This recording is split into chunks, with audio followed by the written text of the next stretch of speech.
Bună! Am să fac o citire generală din mesajele de la univers. Ați rezonat să poate altfel. Da, pentru o citire generală.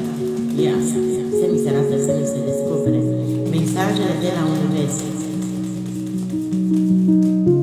Ia e un mesaj necurat.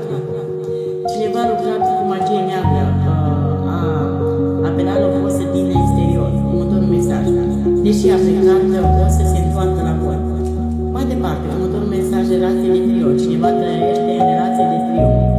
Mai departe, vise necesită mari spovedanii, rugăciuni foarte multe. Mai departe, următorul mesaj naștere. Cineva o să nască un copilaș, un bebe. Următorul mesaj, probleme cu mustatul. Următorul mesaj, o bucurie foarte mare la care voi nu vă așteptați.